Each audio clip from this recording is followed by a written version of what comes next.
Malam ini saya akan memberikan gambaran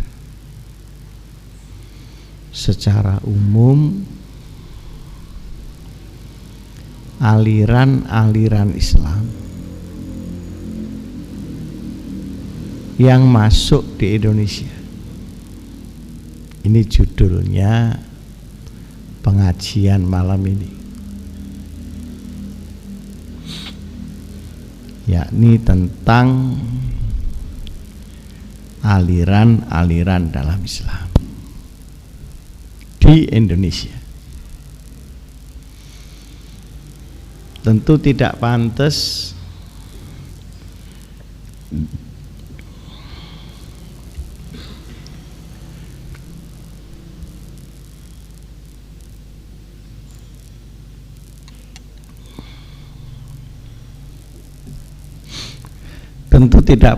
kalau saya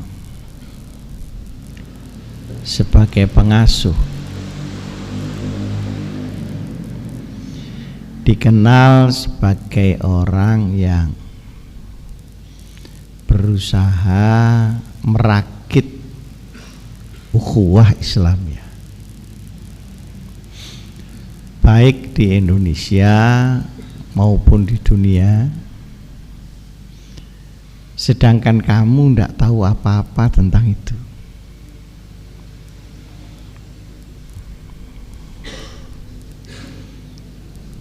Kalau sampai ditanya orang, ini yang dikerjakan oleh pengasuh kamu ini apa saja, tidak bisa menjawab, itu kan tidak pantas. Ditanya Syiah itu apa? Oh, Syiah itu ya tetangga saya yang oleh karenanya selintas saya akan membuat gambaran, karena kalau perbedaan-perbedaan itu didalami itu harus menjadi kuliah tersendiri.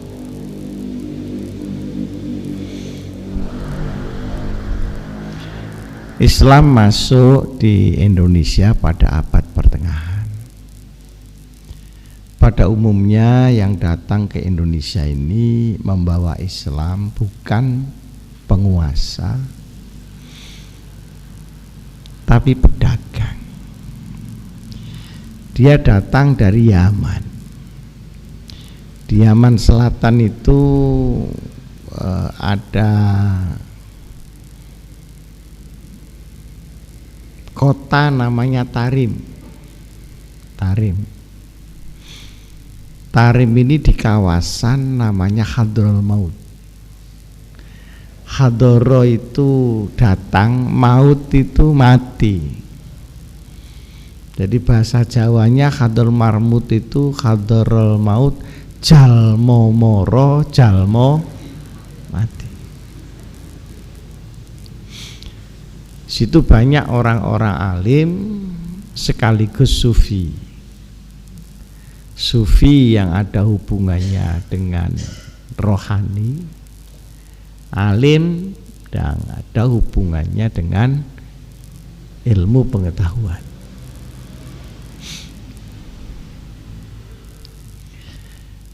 Dari orang-orang Yaman ini masuk juga orang dari India dan dari Gujarat.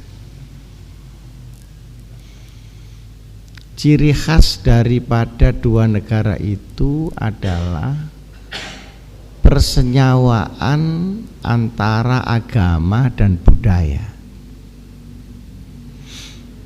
Sangat kental. Kemudian masuk di Indonesia pedagang, turun-temurun. Akhirnya pada abad pertengahan itu timbul gerakan Islamisasi di Indonesia, di mana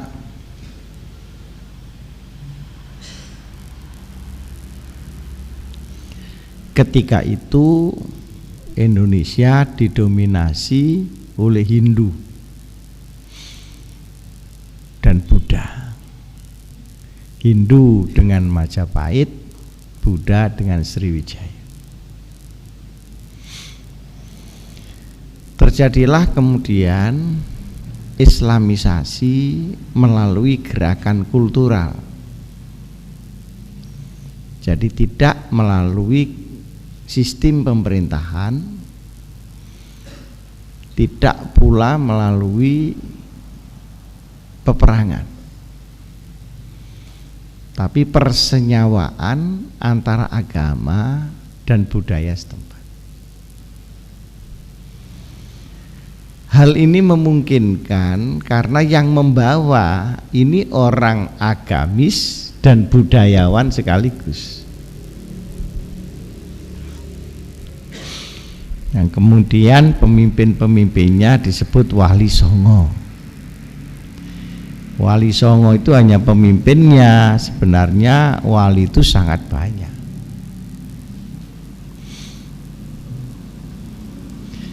Nah, ketika masuk di Indonesia, Indonesia ini sudah penuh dengan budaya.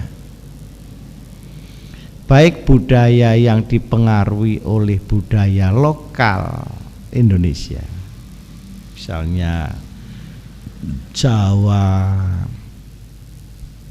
Sumatera, Kalimantan, dan juga Indonesia Timur. Ini sudah sangat kental adat istiadat. Ada yang adat istiadat lokal saja, ada yang adat istiadat yang sudah bersenyawa dengan Hindu dan Buddha. Masuklah Islam untuk melakukan Islamisasi. Nah, pendekatan budaya di dalam Islamisasi menjadi mungkin karena faktor pembawanya dan faktor ajaran. Pembawa ini ya mubaliknya, dai. Itu memang dia selain dai budayawan. Ajarannya karena yang dibawa ke sini ini ajaran Imam Syafi'i. Nah, ajaran Imam Syafi'i itu punya toleransi terhadap budaya sepanjang dia tidak bertabrakan secara diametral dengan pokok syariat Nabi besar Muhammad sallallahu alaihi wasallam.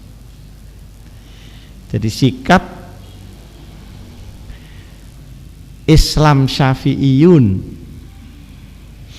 ini punya toleransi terbatas terhadap budaya, yakni bahwa budaya dibagi menjadi beberapa kategori. Kategori pertama adalah budaya yang netral, yang tidak bertentangan dengan agama, netral.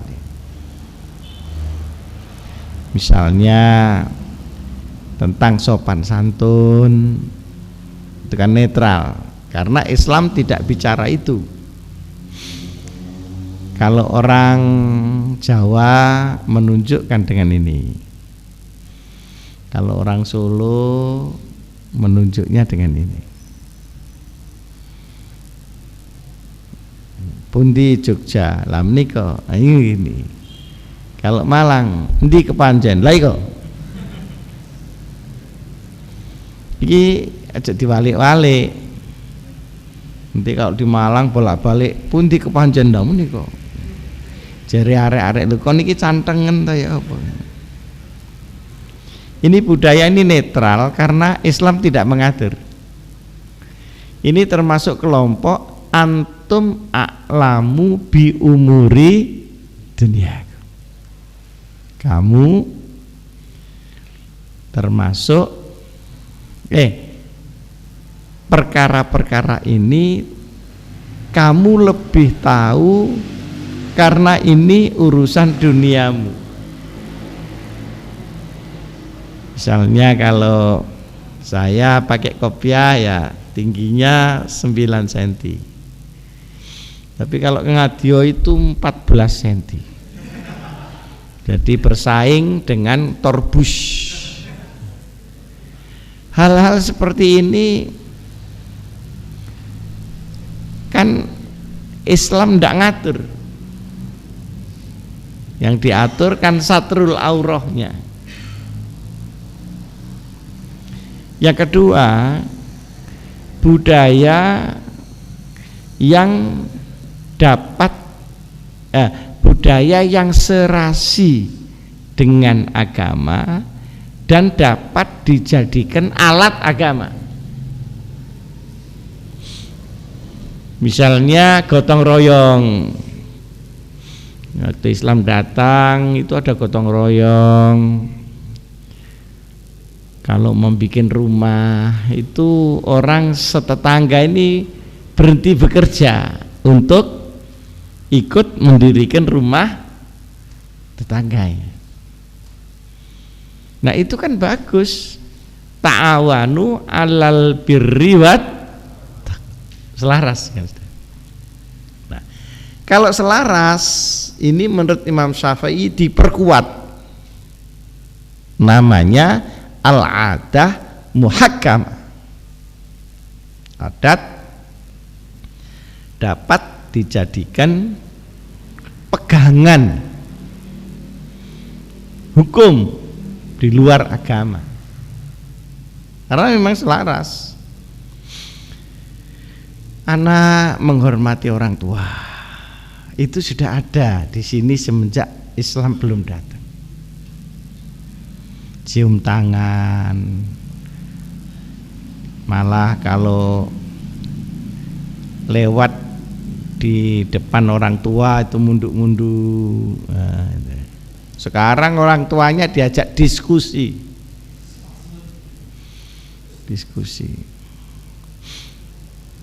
karena kena budaya tukul.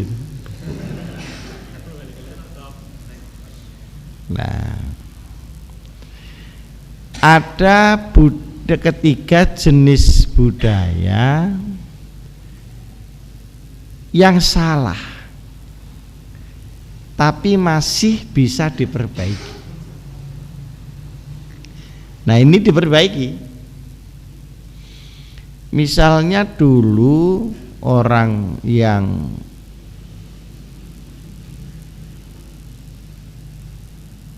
keluarganya meninggal itu mereka ziarah kubur, mereka selamatan, tetapi nawaitunya tidak kepada Allah, nawaitunya kepada kaki danyang, nai danyang, Nyi Roro Kidul, Mak Lampir, sebagainya, dalam rangka hormat leluhur.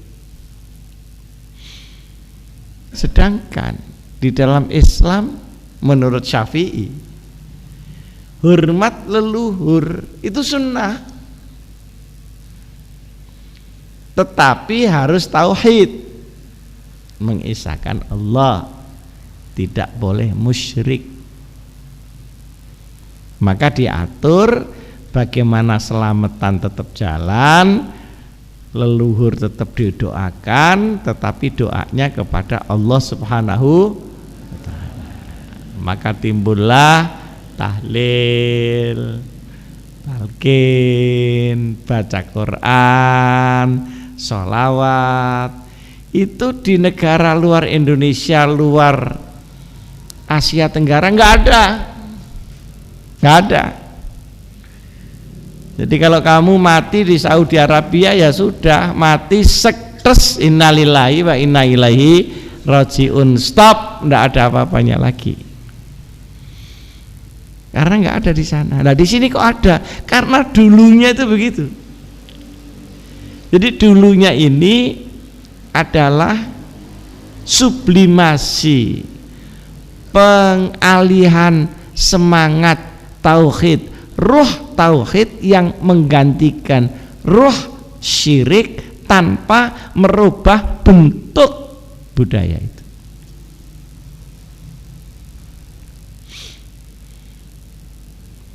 Jadi kalau ditanya apa dalilnya tahlil, ya dalilnya tahlil orang suruh membaca la ilaha illallah. Lah terus kok kirim doa? Ya itu mendoakan yang mati, alhamdulillah nyampe, ndak ya ndak apa-apa. Toh yang keluarganya sudah membaca la ilaha illallah, sudah zikir, pasti dapat pahala. Nah, yang dipersoalkan pahala ini kok ditransfer, apa pakai rekening di sana gitu. Apa ada clearing, nah itu yang dipersoalkan, tapi zikirnya itu tidak dipersoalkan oleh orang di luar Syafi'i. Itu yang terjadi. Misalnya adat panenan padi itu dulu bahwa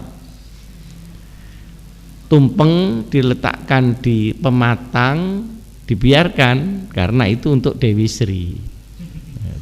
Nggak tahu Sri Handayani apa,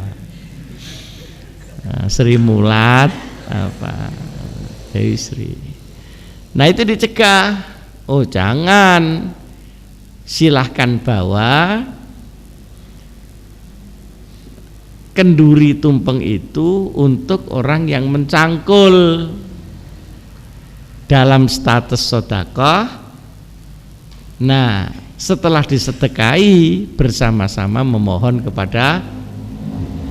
Jadi ada jenis budaya yang salah masih bisa diperbaiki.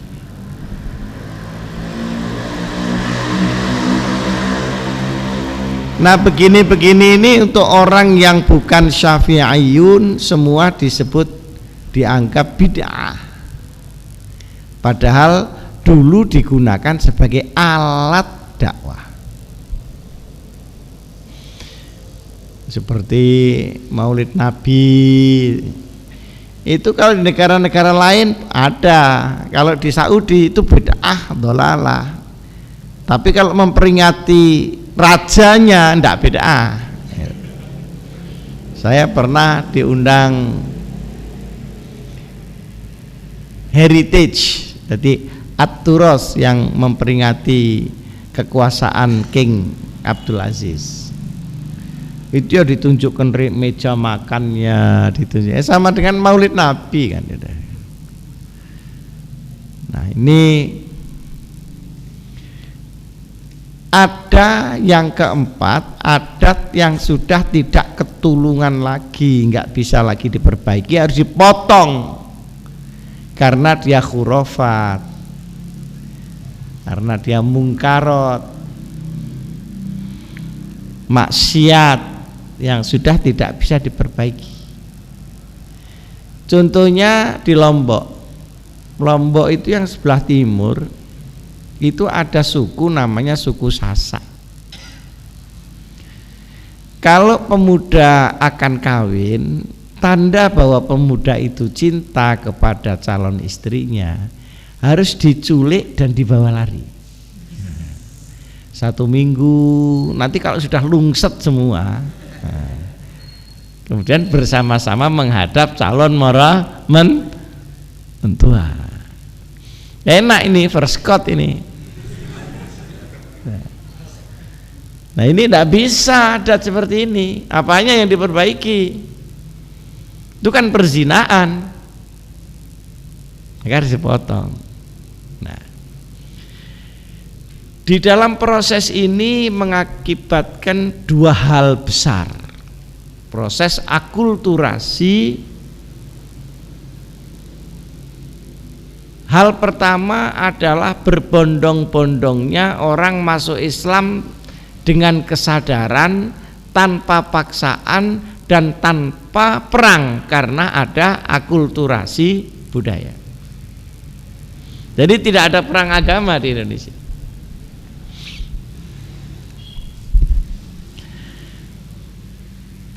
Akibat besar yang kedua, kalau gerakan dakwah itu tadi sudah tuntas, maka orang dipindahkan dari budaya kafir ke budaya Islam, dari budaya syirik ke budaya tauhid. Kalau sudah khatam. Tapi ada juga orang-orang yang oleh para aulia ini belum khatam, pembinaannya tadi belum khatam, sudah ditinggal mati oleh generasi para wali songo itu. Akhirnya dia dapat ilmu separuh harga. Dia mengerti la ilaha illallah, belum mengerti sholat. Dia mengerti innalillah, belum mengerti sholawat. Atau orang-orang kebatinan yang belum selesai diislamkan secara tuntas. Nah, kelompok ini kemudian menjadi kelompok abangan. Menjadi kelompok disebut abangan. Jadi abangan itu bukan tidak percaya kepada Tuhan, belum tuntas, belum khatam. Nah, ini sebetulnya tersisa garapan. Nah, dari jumlah penduduk Indonesia yang ketika itu 45 juta, belum 200 juta begini, itu 90% Islam dengan proses akulturasi itu tadi.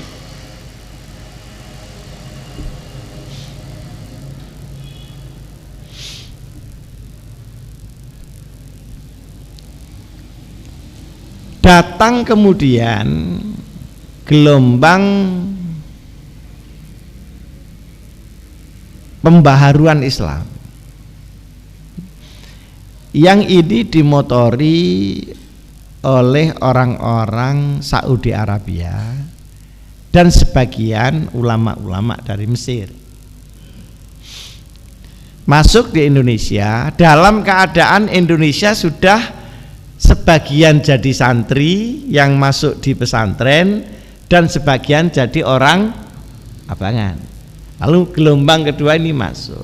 Nah, gelombang kedua masuk itu tidak bisa mengerti terhadap proses akulturasi ini. Ini Islam kok macem-macem, gitu loh.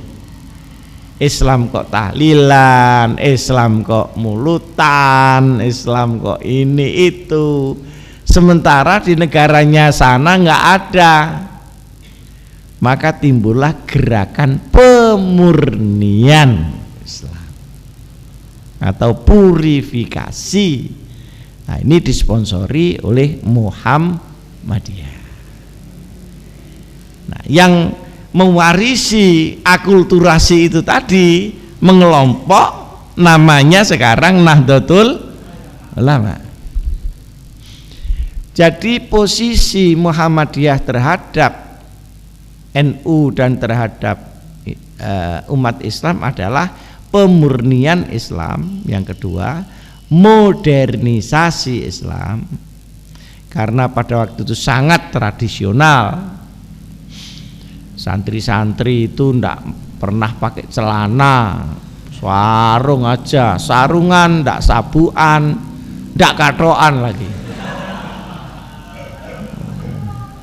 Itu apa yang namanya pondok-pondok itu jedingnya lumutan semua. Kalau suruh mengganti yang bersih katanya, wong yang lumutan saja sudah melahirkan ulama-ulama besar kok. Justru barokahnya itu ya di lumut-lumut itu. Oh, akhirnya ya begitu tradisionalnya, maka ada antisipasinya, namanya modernisasi. Jadi mengusung purifikasi, tasfiyah, kemudian mengusung modernisasi. Karena kurikulum di pesantren itu menurut Muhammadiyah habis-habiskan waktu.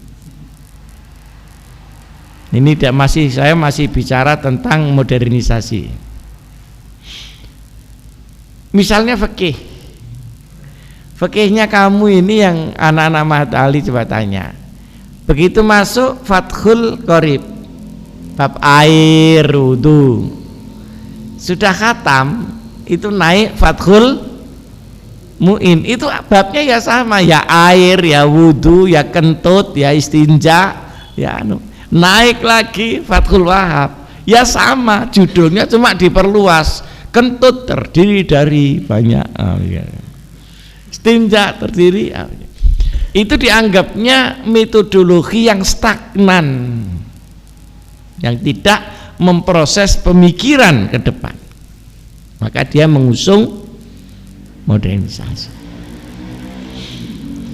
Yang ketiga, mengusung persatuan Islam langsung Rasulullah. Itu orang-orang NU ini kalau kesini kok pakai pendapat Imam Syafi'i, kenapa enggak pendapat Quran aja? Sehingga ada yang diusung ketiga adalah kembali kepada Quran dan hadis.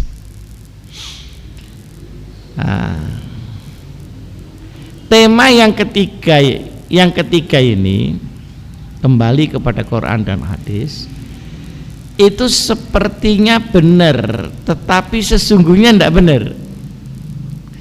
Bahwa kita kembali ke Quran dan hadis, iya, tapi bagaimana cara kembalinya? Karena Quran dan hadis itu undang-undang dasar, bukan undang-undang, bukan peraturan, bukan instruksi, tapi undang-undang dasar yang masih mujmal. Sehingga dari Quran harus dirinci oleh ayat Quran satu dengan yang lain, namanya tafsirul Quran bil Quran. Harus dirinci tafsirul Quran bil hadis, di mana fungsi hadis sebagai penjelas Quran. Masih harus dirinci dengan pemikiran yang dikondisikan oleh ruang dan waktu, baru lahirlah ilmu hukum Islam, hukum positif. Sama dengan Indonesia. Kalau ada orang mencuri sepeda motor, tangkap, terus kembalikan ke Undang-Undang Dasar 45. Wah, ya dijual 45 apa 40 seringgit kan begitu. Dia enggak ngerti. Ini untuk menangkap dia bukan Undang-Undang Dasar 45, tapi KUHP yang merupakan rincian dari Undang-Undang Dasar 45, sudah sekian jenjangnya. Jadi orang disuruh kembali ke Quran dan Sunnah, tapi tidak diberitahu cara kembali itu. Nah, ini sayangnya Muhammadiyah itu. Tapi juga ada bagusnya. Muhammadiyah rapi, manajemennya, metodenya. Nah, karena tidak menggunakan metode kembali ke Quran dan hadis, dia tidak mau mazhab, tidak mau mazhab Hanafi, Hambali, karena dianggap bahwa mazhab ini sektarianitas, dianggap bahwa ini pengkotak-kotaan umat. Kalau kembali kan jadi satu, itu teorinya. Tapi karena caranya kembali tidak tahu, semua orang kembali ke sana ngerti Quran saja tidak. Wah, akhirnya sejumlah yang kembali, sejumlah itu mazhabnya. Paham yang saya maksudnya? Enggak ngerti. Banyak mubalik yang di TV itu yang gayanya begini-begini enggak bisa baca Quran, itu banyak itu. Omongnya begini itu dia sedang ceramah budi pekerti. Kalau disuruh qala Rasulullah enggak bunyi dia. Serbannya gede. Nah, orang begini kembali bagaimana caranya kembali? Nah, akhirnya apa yang terjadi? Akhirnya terjadi konflik antara NU dan Muhammadiyah dalam wacana ijtihad dengan taklid, kembali ke Quran apa kembali ke, karena orang yang kembali rame-rame itu ndak bisa balik lagi. Jadi iso budal ndak iso boleh, karena modal untuk kembali itu ndak punya dia. Lama-lama kan apa yang saya buat kembali? Tapi ketika itu menjadi wacana, itu kan logis sekali. Tapi ketika harus difaktakan, tak bisa. Coba anak ini, anak Pesma ini, saudara, saya pidato begini, kamu semua anak-anak Pesma harus kembali ke Quran dan hadis. Ayo mari kembali. Dari mana kembali maca Quran? Ini isi deruduan kulhunya kulhu sungsang. Dari mana? Tidak mungkin. Nah, karena tidak mungkin, dan aus dimakan zaman, akhirnya ya putus asa, masing-masing orang ikut gurunya sendiri. Ikut gurunya sendiri. Nah, kalau ikut gurunya sendiri ya bodoh aja. Ya, ada yang ikut guru Imam Syafi'i, ada guru Imam Samudra, ada guru Abu Bakar Siddiq, ada Abu Bakar Ba'asir. Akhirnya ikut-ikut juga. Akhirnya mazhab-mazhab juga. Nah, karena itu maka pertikaian itu menjadi reda. Apalagi setelah generasi ganti, yang mondok ketemu pertikaian NU Muhammadiyah kan orang seumur saya. Yang seumur kamu ngerti Islam aja baru di Al-Hikam. Berarti anak-anak saya yang mondok sih bisa, tapi yang tidak mondok ya tidak bisa. Akhirnya dulu ulama ini bersatu sekalipun beda karena sama ngertinya. Belakangan ini terpaksa bersatu karena sama tidak ngertinya. Jadi terawih apa ya ikut mana yang cepat aja. Kalau dilihat ini apa imamnya Pak Makhrus itu.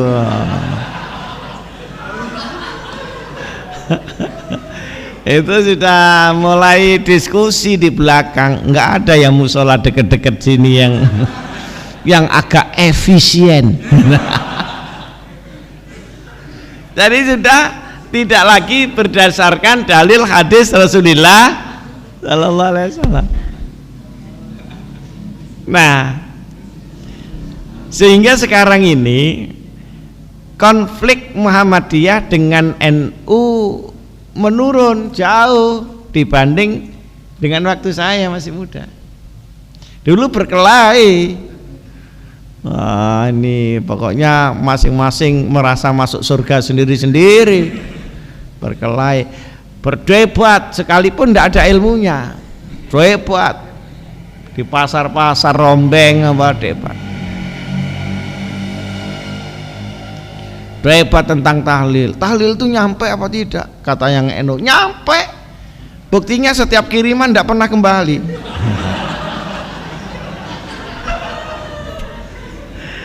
Ya, ya Muhammadiyah ya gitu. Tidak mungkin nyampe. Loh, kenapa? Mana tanda buktinya kalau nyampe? Jadi sama gininya. Nah sekarang ini lumer, itu semuanya lumer. Jadi teori-teori tadi, paradigma yang asalnya demarkatif, ya artinya asalnya dia Al-Furqan, ini jadi lembek gitu. Nah sekarang yang tersisa konflik NU Muhammadiyah, yang tersisa fanatisme golongan, bukan fanatisme wacana keagamaan.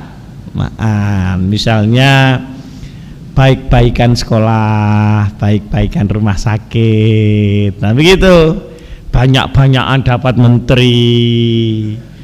Jadi sudah bergeser dari wacana akidatan wa syariah dengan wacana al-masolihiyah dan al-ahamiyah, interest dan opportunity. Itu sekarang, apalagi yang memimpin sekarang NU sama Muhammadiyah. Dulu ngajinya satu pondok, udah selesai. Ya lumayan, saya lebih dulu, jadi dia nggak berani ngelama si Din itu. Allah, saya udah kelas 6, dia baru kelas 1, dia mau ngelama-ngelama nggak bisa juga itu. Untung bukan mahasiswa IPDN.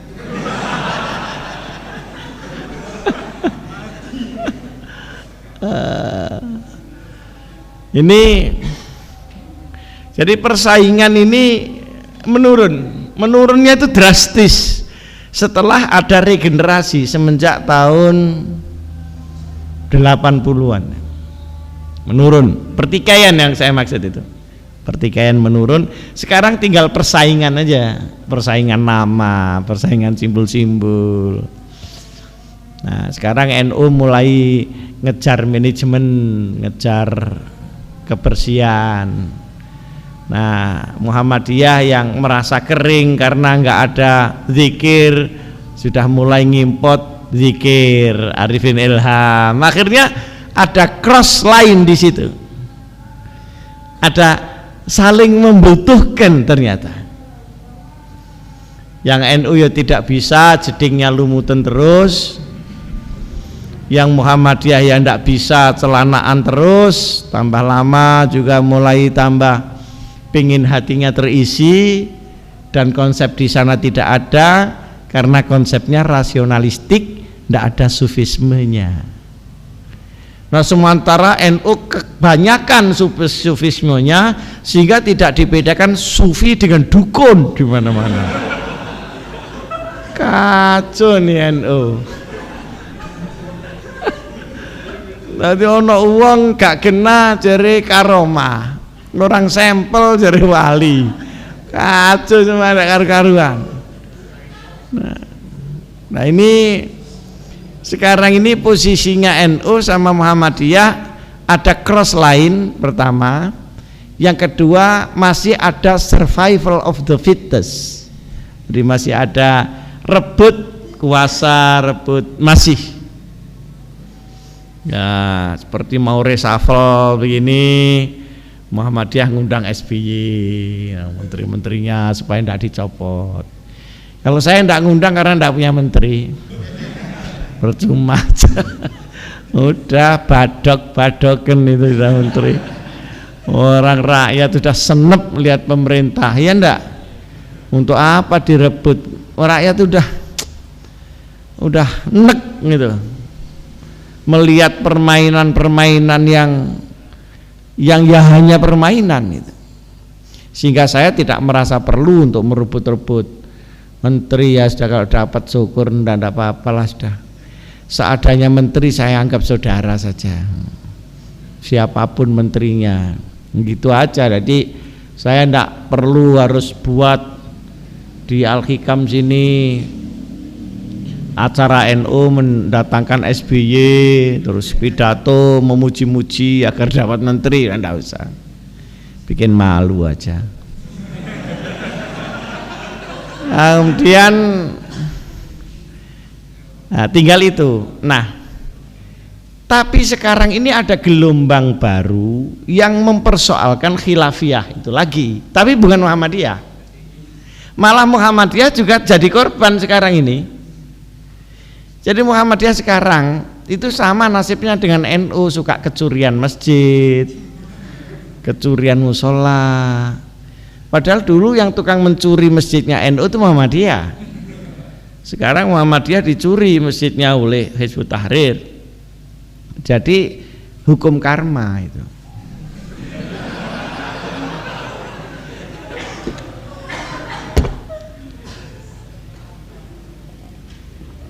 Nah, di Indonesia ada Hizbut Tahrir.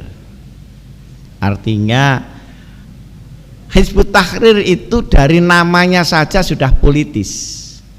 Hizbut Tahrir itu kelompok pembebasan. Jadi artinya satu negara dibebaskan dari sistem non khilafah dikembalikan ke sistem khilafah. Itu maunya. Ada PKS. PKS ini gerakannya MLM, multi level marketing. Ini dulu yang bikin Sayyid Qutb, kemudian organizer jadi event organizernya itu Hasan Al-Banna. Lahirlah Ikhwanul Muslimin di Timur Tengah. Nah, Ikhwanul Muslimin ini kerjaannya kudeta di mana-mana. Jadi membuat gerakan Islam yang MLM tadi itu, dibuat sel-selnya, kemudian tujuannya untuk melakukan kudeta. Terutama di negara-negara yang dianggap tidak Islami, yang dianggap sekuler, atau yang dianggap tidak sejalan dengan mazhab Ikhwanul Muslimin. Sebenarnya PKS dengan Hizbut Tahrir itu satu badan, dua sayap. Hizbut Tahrir ini sayap Ikhwanul Muslimin di bidang manuver kerakyatan. Jadi selalu pidato, demo kerjaannya. Nggak ada orang, ya 3 orang aja nggak apa-apa demo, pokoknya ramenya yang penting. Nah, sayap yang kedua PKS yang menggunakan gerakan-gerakan lebih demokratis. Jadi masuk DPR, cari menteri, gitu. Nanti jadi presiden. Nah, kalau sudah jadi presiden baru ini bersatu, gitu. Jadi ada double standar. Oleh karenanya PKS sekarang sudah jarang demo. Kalau dulu kan sedikit-sedikit demo pemerintah lah, beras lah, sekarang enggak, karena menteri pertaniannya dia. Nah, itu kalau di demo yuk kena batu EDW. Ada MMI. MMI itu Majelis Mujahidin yang dipimpin Basir. Itu sifatnya tidak internasional tapi regional. Itu pusatnya di Pakistan sana dan punya kegiatan edar di Asia Tenggara. Dulu waktu zaman Pak Harto dia lari ke Malaysia karena dikejar-kejar oleh TNI, dianggap subversi. Nah, setelah reformasi bebas mereka kembali ke ngerugi. Nah, dari ngerugi itu dia buat puso, buat bom Bali, buat segala macam itu. Ada lagi Jaulah. Jaulah itu yang celananya diwingkis itu. Jadi tidak tambah ganteng, tambah ngelombrot. Celananya sudah kumel, pergi dari masjid ke masjid, ingin melacak Rasulullah Shallallahu Alaihi Wasallam seperti aslinya, gitu loh. Jadi ya pakai bangkia, ndak pakai apa? Sandal. Tapi kok bawa pulpen? Padahal Kanjeng Nabi tidak pernah membawa,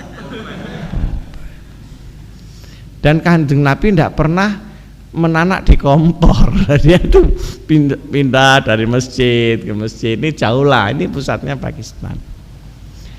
Ada lagi Al-Qaeda. Wah, ini yang paling keras itu.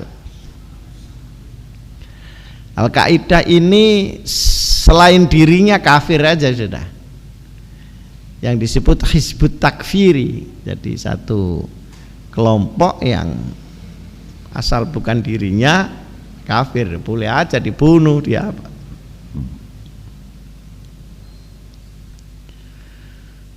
Ada lagi Salafi. Tuh, Masya Allah. Salafi ini atau Wahabi. Ada kadang-kadang dia menyebut Wahabiyah atau Salafiyah. Salafi model Saudi Arabia, bukan Salafi model Jawa. Nah, itu yang bid'ah, apa sebuah kafir bid'ah, apa-apa yang di Saudi tidak ada itu dianggap tidak boleh di dalam Islam. Nah, ini susahnya orang Wahabi, karena merasa Rasulullah hidupnya di Saudi Arabia, maka yang tidak ada di Saudi Arabia dianggap tidak Islam. Padahal Islam itu rahmatan lil alamin, bukan rahmatan li saudiyin saja gitu loh. Jadi orang-orang Saudi ini paling sulit untuk diajak ngomong tentang pengembangan budaya. Sulit, sangat sulit. Tapi dia itu kaya karena doanya Nabi Ibrahim. Jadi yang mandi itu Nabi Ibrahim, bukan Saudinya. Nabi Ibrahim selalu berdoa daerah Hijaz itu aman dan makmur. Ada lagi Syiah. Nah, ini yang sekarang gencar itu. Pusatnya ini di Iran. Syiah itu pro Sayyidina Ali tapi kontra khalifah yang lain. Dia tidak percaya kepada Imam Bukhari dan Imam Muslim, sehingga tidak mau pakai kitab-kitab hadis itu.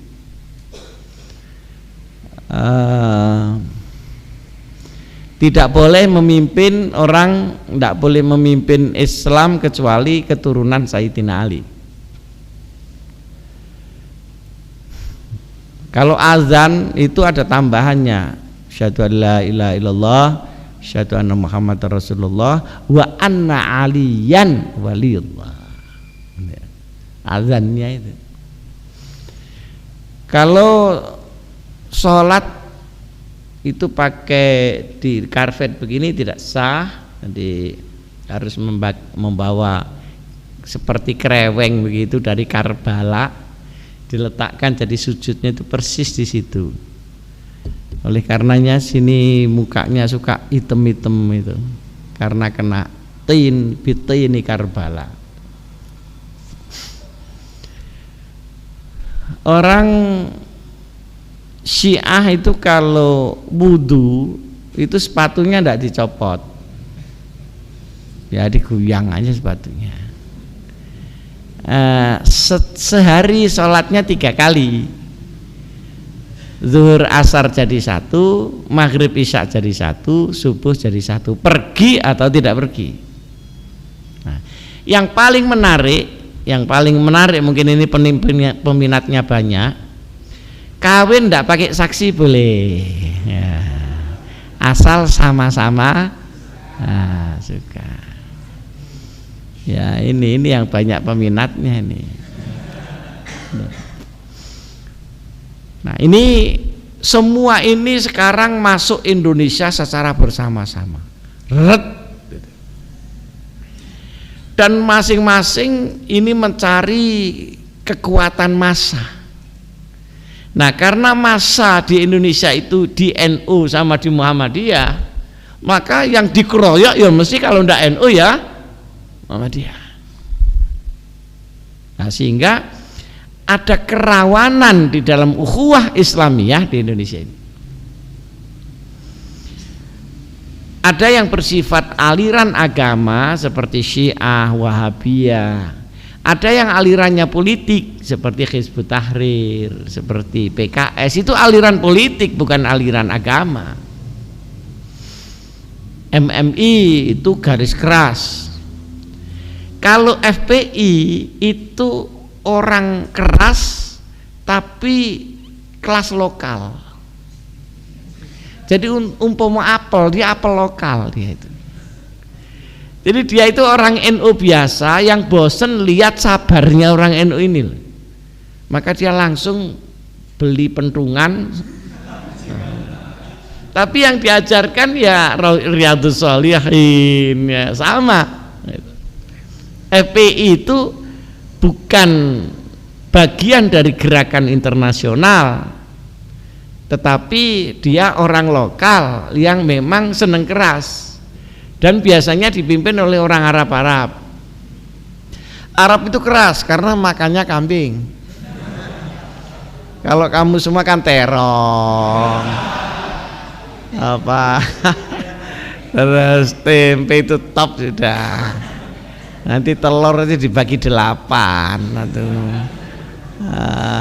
kemudian daun ketela, sehingga tidak bisa qiyamuhu binafsihi.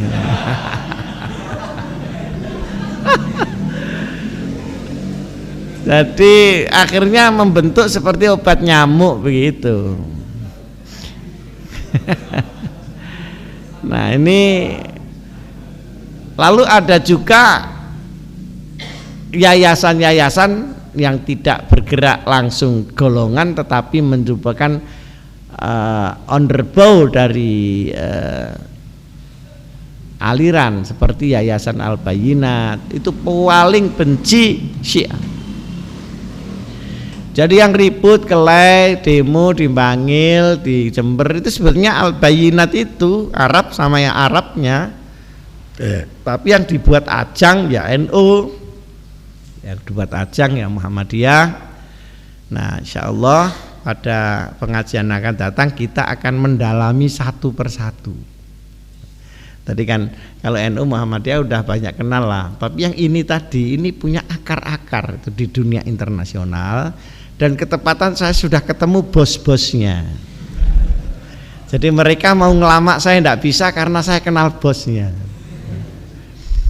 Nah, mereka kalau seperti apa PKS itu kalau ada Palestina itu ya demo anti Israel, tapi demonya ya di alun-alun di Bundaran HI itu aja sampai hidup itu. Nah, tapi kalau saya ngurusin Palestina memang saya pergi Palestina. Saya ngurusi Syiah memang saya ke Iran, ngurusi Sunni memang saya berangkat ke Irak. Tapi kalau itu PKS itu kan murohek ya itu. Masih belum balik, masih umur 5 tahun. Umurnya kan baru 5 tahun atau berapa itu. Jadi belum jam terbangnya belum tetapi dia karena menggunakan sistem MLM sebagaimana yang dibuat oleh Ikhwanul Muslimin di mana-mana, sistem sel itu dianggap sesuatu yang baru, padahal di Mesir itu sesuatu yang lama. Dan yang ingin saya sampaikan, hampir semua negara di Timur Tengah itu melarang Ikhwanul Muslimin, hampir semua kecuali Mesir. Semua melarang, mulai Syria, apalagi Yordan, apalagi Libanon, Pakistan, Saudi Arabia, semua daerah teror. Kenapa? Karena mereka itu membuat gerakan ujung-ujungnya itu kudeta. Nah, karena ini kerajaan dan sebagainya nggak mau dikudeta, belum udah dibubarin itu. Juga yang di daerah Eropa di sana itu Hizbut Tahrir itu juga banyak menjadi organisasi terlarang. Oleh karenanya di Indonesia namanya HTI, Hizbut Tahrir Indonesia. Berarti ada Hizbut Tahrir Malaysia, Hizbut Tahrir Australia, Hizbut dan sebagainya dalam koordinasi Ikhwanul Muslimin. Tapi karena di Timur Tengah Ikhwanul Muslimin itu dibenci oleh masing-masing negara, maka mereka tidak jelas di mana letak markasnya. Tapi saya menduga markas itu sekarang sedang ada di Kairo, tapi dia pindah-pindah begitu. Ini penting untuk kamu, bukan saya menyuruh kamu berkelahi atau menyuruh kamu mencaci maki, tapi kamu mengetahui bahwa konstelasi umat itu seperti ini dan aliran-aliran itu seperti ini, sehingga kamu bisa melakukan hal-hal untuk kemanfaatan bersama. Insyaallah pada pengajian yang akan datang kita akan merinci satu-satu lebih terinci lagi, sehingga kamu tidak terombang-ambing. Saya kan sudah mengatakan Al-Hikam ini hanya belajar agama, tidak boleh ada politisasi di sini. Kalau kamu mau ikut PKNU, mau ikut PKB, ya ke Gedung Kandang sana. Tidak tahu itu dapat DPR apa enggak. Nah, di sini belajar aja. Kalaupun politik itu politik dalam teori, politik dalam konteks ilmu, bukan politik dalam arti konflik, the power of politik. Allahumma sholli ala sayyidina Muhammad wa sallim ala sahabat Rasulillah ajma'in walhamdulillahi rabbil alamin. Rabbana sallimna min afatid dunya wa azabil akhirah fitnatihima baliyatihima innaka ala kulli syai'in qadir ya aziz ya rabbal alamin. Rabbana wa atina ma wa'adtana ala rasulika wa la tukhzina yaumal qiyamah innaka la tukhliful mi'ad. Rabbana atina fid dunya hasanah wa fil akhirati hasanah wa qina azabannar. Subhana rabbika rabbil izzati amma yasifun wa salamun alal mursalin walhamdulillahi rabbil alamin. Aqulu qawli hadza wa astaghfirullah li wa lakum wallahu al-muwaffiq ila aqwamit thoriq. Wassalamu alaikum warahmatullahi wabarakatuh.